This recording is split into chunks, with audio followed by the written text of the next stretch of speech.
Hi, my name is Mary Derks. I'm the past president of the Twin Cities Bicycling Club and was a project manager for the new online membership database system that we recently implemented. We realized we needed to implement a new membership database system based on growth that we had experienced in the club. We had been a club that had 1,200 members or so and had grown to about 1,700 members. We also had rides that offered of about 500 rides, and we had increased that up to 2,000 rides. So our club saw significant growth over the last several years, and what we were noticing is that our systems were not able to keep up with the growth in our club, nor the changing technology. Our existing system was an access database. We had a couple of access databases that we used for our membership system. Some problems with that system were it only allowed for one person to utilize the system at any given point in time. And we wanted multiple access so that folks could share in the workload. It also didn't have adequate backup capabilities. We had to manually back it up each time or at our own intervals as we saw fit, and that's something that can be easily forgotten to do. The membership system also did not have adequate controls within it.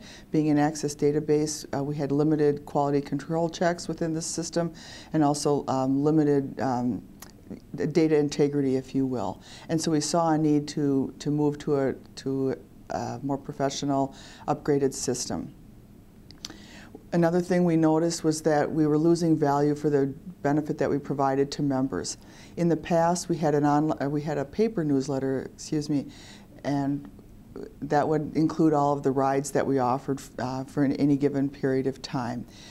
As I mentioned, we're a club of about 2,000 rides. It's primarily what we do is we offer recreational bicycling rides. So members would know that their membership had expired because they wouldn't be getting the newsletter, which housed all the rides in it. We recently went to an online ride calendar that contained all the rides. So now members have primarily been using the online ride calendar, so they weren't noticing that they weren't receiving their newsletter anymore. So what was happening is members unintentionally were not renewing their memberships because they didn't realize that their membership had expired. So we were losing value for what we were providing to members. So we needed to find a better way to notify members that their memberships had expired and to get people to re-up on an annual basis for their membership.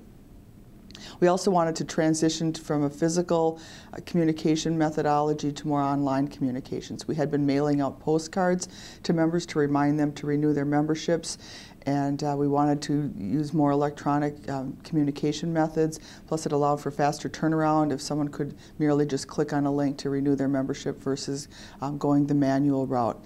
We also wanted to try to appeal more to the younger generation who uses more internet technology, and so by moving towards an online member database, that helped with that transition.